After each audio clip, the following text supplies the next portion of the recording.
Hello, YouTube. Sorry. Hey, YouTube, it's me, Brianca Jay. Thank you guys for coming back to my little corner of the internet. Today we will be talking about like Native Son, at least the opening scenes and what I've noticed thus far in my reading.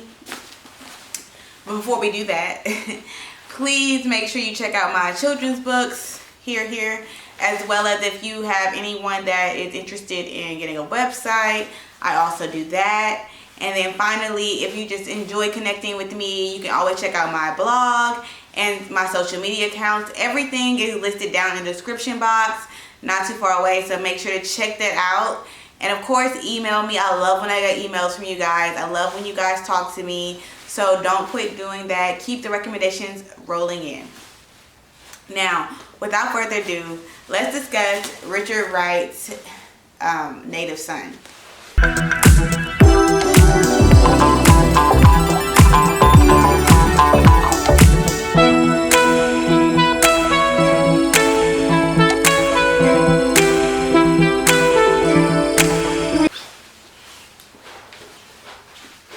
Okay, so for Native Son, I'm still in book 1, the Fear book. So I think I've told you guys, I've read this book maybe 2 or 3 times.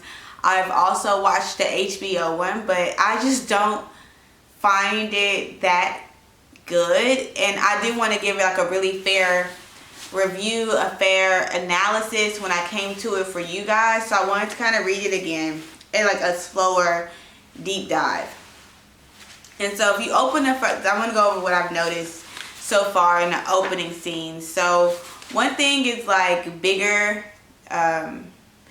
Bigger is a teenager. Like he's this teenage young black boy growing up on the south side of Chicago in the midst of like things like segregation and the Cold War and things of this nature. And so he's this kid who's really trying to figure out his direction, where he's going, what life will be for him. And like he's really confused. And though they make this thing like a black thing or whatever, it's unfortunate because his identity grows beyond this blackness, right? Everybody kind of is lost at some point, and everybody is seeking direction at some point. Bigger problem, unfortunately, sorry, wordplay, is that he feels like he's trapped. And that really is noted in like the first. Okay, so in the opening scenes of the novel, Wright is actually really trying to show us the impact of the environment for Bigger Thomas. And so what we see is that these 4 people, this family, are living in this really small apartment. He uses words like narrow space, right? The kids work up in narrow space. They have to turn around while, you know, the boys are dressing, turn around while the girls are dressing. There's a lot going on. Just a very small space for these 4 people. So he's already feeling the tightness of just not being able to kind of look around. We have things creaking, impatience, surliness, dryness, abrupt, sleepiness, narrow. These are all some of the adjectives that Wright uses within the first couple of paragraphs. He really sets the scene for us to see the environment in which they're living is very unpleasant. It is really a sense of survival for them. And so I really want to relate this like this this showing of his environment and this particular point of view because it relates to naturalism. Wright uses this style of literary naturalism, and it focuses on the external forces of behavior, right? It opens the novel and establishes his objective groundwork. So we have to build from everything up from there. So first he demonstrates Bigger surroundings. It's impoverished living with his mother and siblings. The house is too small. It's rat-infested. And then it's from this situation that Bigger's fear, despair, and hate emerge.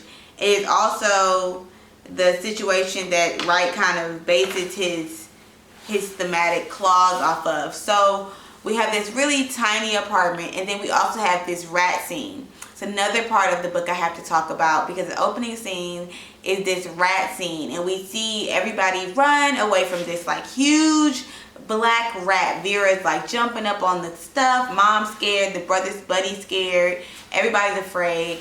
And the rat is actually afraid. As you're reading, you see the rat is suffering his own fear. And so you have them trying to kill this rat, and he does.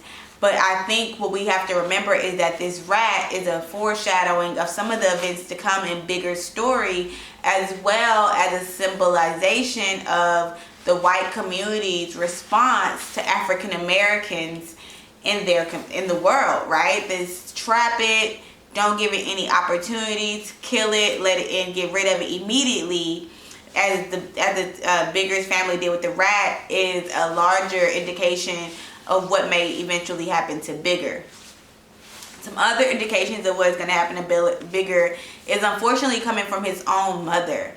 And so where we're looking for support and nurturing in a mother figure, we have this child here who's being parentified. His father is absent, and his mother is expecting him to step up into a man's place in society, even though he's clearly not ready, adept, or old enough to do so, and it's causing him a lot of pressure.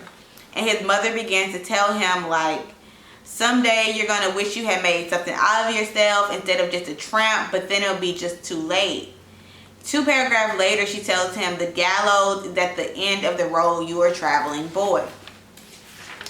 And so from there, you know, we have this kid who's really frustrated, who doesn't really see a lot of options for himself, and his mother is consistently bearing down this really negative outlook for him.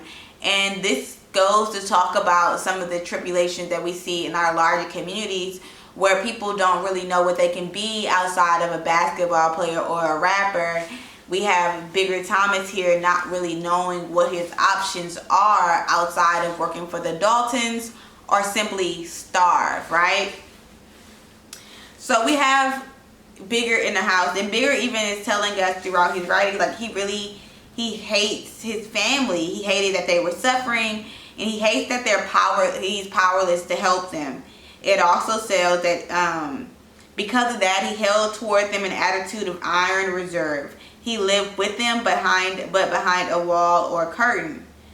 And toward himself, he was even more exacting. He knew that the moment he allowed what his life meant to enter fully into his consciousness, he would either kill himself or someone else. And this goes back to these forces of external factors. You know, he's living in this dirty, rat-infested, small, uncomfortable apartment. He has no indications of success around him. He, on the south side of Chicago, in the ghettos, in segregation, he's living in housing, right? And he is he's being told to be something, but he has no idea of what he could be, because the only things that he finds to be notable, noteworthy, or promising are reserved to the white people in his community. Even when he goes outside, the first thing he sees is this large poster of this oversized white man, these tall red letters that say, "You can't win." Bigger is just feeling more and more trapped. He feels his world is closing in on him, and he feels like he's losing options. When he goes to play games that we see later in the work, when he plays a banker, a general. Like, he plays these roles that give him some type of honor, but he knows that these roles are also reserved for white men. And so this makes him feel even more of this trapped type of reality of, what can I do? There's nothing I can do. And this is really what sets the pace for the work. This feeling of fear, this feeling of trappedness. You know, who can I be when the world is consistently operating around me, placing obstacles, closing doors, trapping me within, you know, these confines of, this is all I have. So keeping it short today. So that's my first take of Native Son thus far. If you want to know more, I'll keep going. I'll finish book 1, Fear, and then we'll talk about the other books, as well as some of the more popular questions that come up around the book. Don't be meaning to drop stuff. So right now, yeah, we're in book 1, Fear, but I think it's like 3 or 4 books. Yeah, book 1 is it's 3 books here. So I'll finish book 1, we'll go to book 2 and book 3, and then we'll also talk about some of the notes on the text as well. So stick around for more of that. And if you love what you see and you enjoy my commentary, make sure you like, comment, subscribe for more videos like this, and I'll be back with you guys very soon. Be safe.